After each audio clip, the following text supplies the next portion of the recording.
ہمارے بزرگوں میں ایک بزرگ گزرے، امام الاولیاء حضرت احمد علی صاحب لاہوری رحمۃ اللہ علیہ۔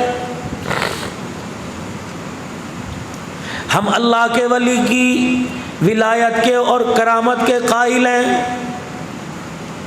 فرمایا شیراں والا میں لاہور میں بیٹھ کر چٹائی پر عشاء کی نماز کے بعد درس قرآن کریم دے رہا تھا، راوی کے پل کے اوپر سے ایک مجذوب آیا، پیر میں اس کے جتی نہیں تھی، خستہ حالی تھی، اور مسجد کے اندر آ کر میرا ہاتھ پکڑا، مجھے درس قرآن دیتے ہوئے اٹھا لیا اور میرا ہاتھ پکڑ کے مسجد کے کونے میں لے گئے اور میرے پیچھے بالوں سے گردن سے پکڑ کر میری گردن کو سیدھا کر کے کہا، احمد وہ دیکھ کیا نظر آ رہا ہے؟ کہنے لگے میں نے نظر اٹھا کے دیکھی، روزہ انور میں امام الانبیاء صلی اللہ تعالی علیہ وسلم کا مجھے دیدار ہو گیا، اور میری طرف انگلی کا اشارہ کر کے کہہ رہے تھے صدقتا یا احمد، صدقتا یا احمد۔ احمد علی لاہوری وہاں چٹائی پہ بیٹھ کر جو قرآن کی تو تفسیر سنا رہا ہے، روزہ انور میں تیرے اس بول پر محمد صداقت کی مہریں لگا رہا ہے۔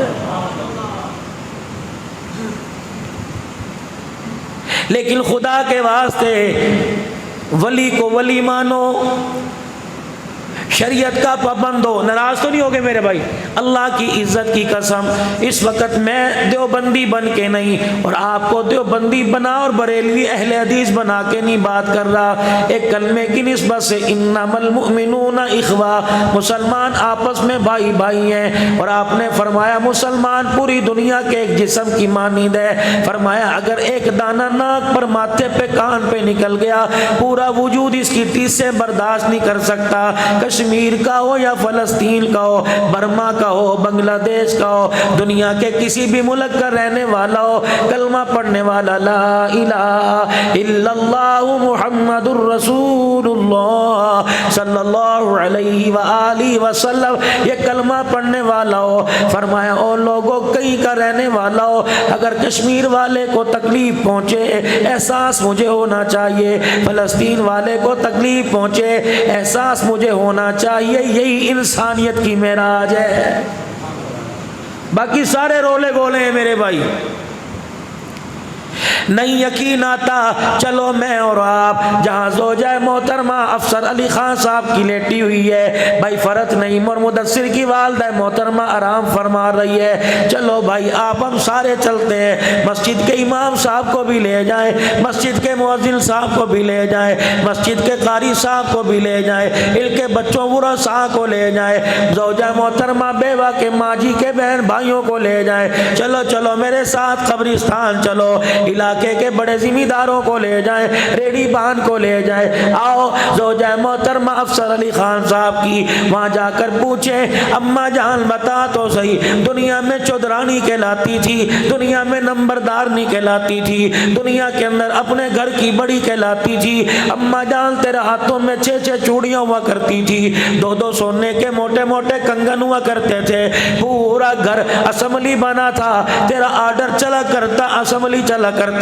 بچے تیرے بغیر قدم نہ اٹھاتے، بہویں نویں تیرے بغیر قدم نہ اٹھاتی، ماں جی بتا تو صحیح پیسے کی تیری ویل پھیل تیرے پاس تھی، چودھری صاحب پیسہ تیرے پاس لا کے تکیے کے نیچے رکھ دیا کرتے تھے، جو محنت کر کے پیسہ کما کے لاتا تیری بغیر اجازت کے 100 روپے کا نوٹ استعمال نہیں کرتا تھا، بتا کفن میں کتنی جیبیں لے کے آئی اور قبر کے اندر کون سا بچھونا لے کے آئی، کون سی اوڑھنی لے کے آئی، کون سے دسترخوان لے کے آئی، مجھے بلڈ پریشر ہے میں نمک استعمال نہیں کرتا، مجھے شوگر ہے میں چینی استعمال نہیں کرتا، میں ہارٹ کا پیشنٹ ہوں میں آئل استعمال نہیں کرتا، چلو چلو قبر کے اندر جھانک کے دیکھو کہاں چلے گئے وہ پرہیز، کہاں چلی گئی وہ بد پرہیزیاں، اماں جان تو تو ہماری اپنی ہے، تو تو ہماری مائی جائی ہے، تو تو ہماری ماسی خال ہے، ہم اگلے سے پوچھے کیا بتا صحیح بتائے نہ بتائے تو تو ہمیں صحیح بتائے گی، اماں جان جب 1000 ہزاروں سوگواروں کے کندھوں پر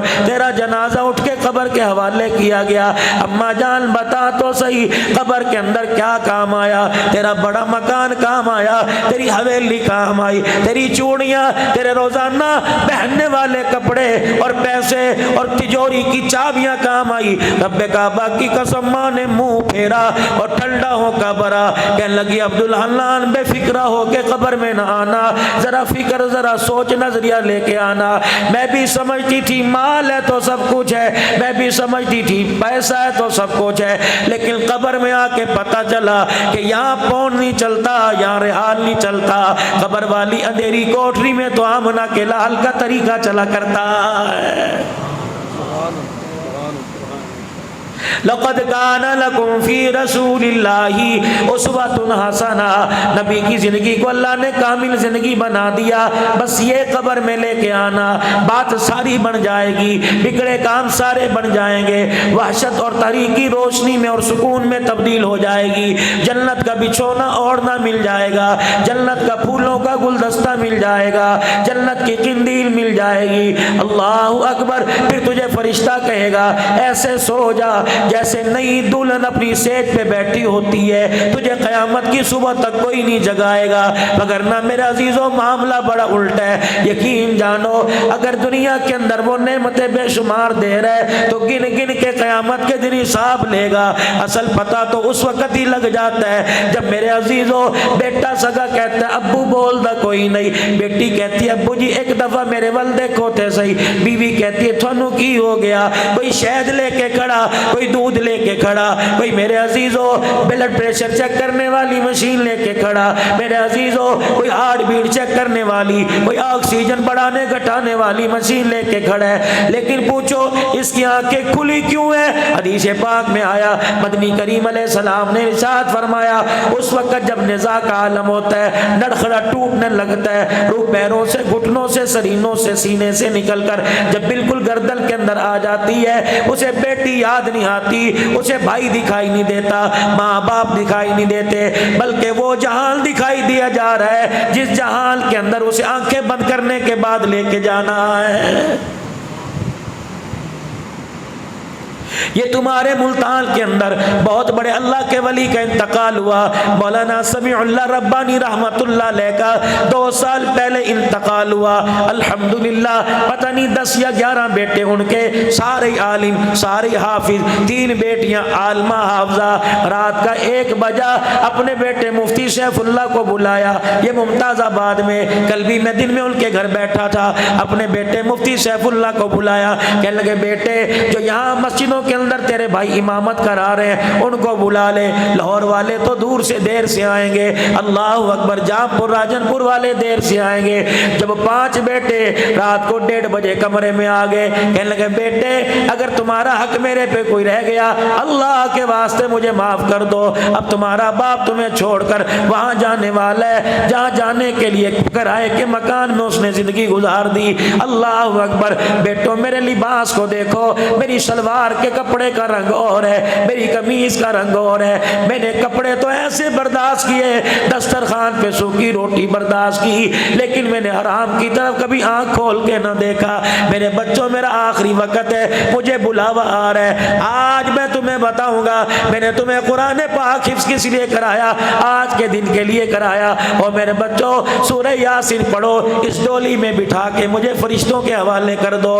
5 بچوں نے گھر والی سمیت سورہ یاسین پڑھی. جب پڑھ لی کہنے لگے بیٹو اگر برا نہ مناؤ تو کمرے سے باہر چلے جاؤ، مجھے ایک جماعت لینے کے لیے آ رہی ہے. اللہ کی قسم بیٹا ان کا رونے لگ گیا. کہنے لگے مولوی صاحب ہم 5 بھائی عالم، سارے عالم ہیں، کچھ مفتی ہیں. ہم کمرے سے باہر چلے گئے، اچانک ہوا کا جھونکا کمرے میں آیا تو میرے باپ نے کہا السلام علیکم ورحمۃ اللہ، مرحبا، تمہارا آنا مبارک ہو.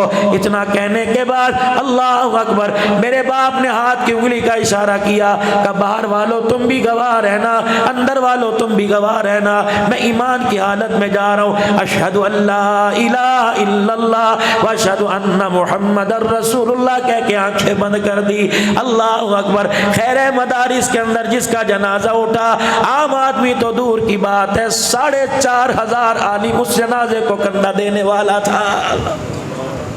پچھلے سال ان کے بیٹے کا انتقال ہوا، اللہ اکبر، لاہور کے اندر مانا والا کے اندر مولانا عبید اللہ صاحب کا انتقال ہوا۔ عشاء کی نماز، اللہ اکبر، غالباً عصر یا عشاء کی نماز، اتحیات کے اندر بیٹھے تھے، باپ نے ایک بیٹا نے اتحیات کے اندر بیٹھے تھے، السلام علیکم ورحمۃ اللہ، السلام علیکم ورحمۃ اللہ، درود پاک پڑھ کے اللہم انت السلام و منک السلام، پھر وصلی اللہ علی حبیبہ محمد وآلہ وصحبہ اجمعین، منہ پہ ہاتھ پھیرا، وہیں دھڑام سے گر گیا۔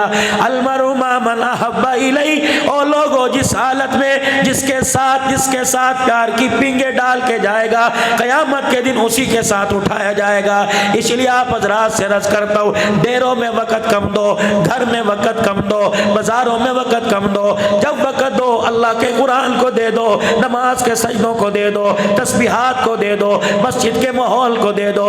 کیا کرنا ہے درختوں کے نیچے بیٹھ کر، کیا کرنا ہے چائے والے ہوٹلوں پہ بیٹھ کر، کیا کرنا ہے میرے عزیزوں موبائل کی فیس بک چلا کر، کیا کرنا ہے 56 انچ کی سکرین کے آگے بیٹھ کر، جب وقت ملے ضرورت پوری کر کے خدا کے گھر میں آ جاؤ۔ رب کعبہ کی قسم، اگر مسجد سے اٹھا جب مسجد سے دفنایا گیا تو قیامت کے دن مسجد سے ہی اٹھایا جائے گا۔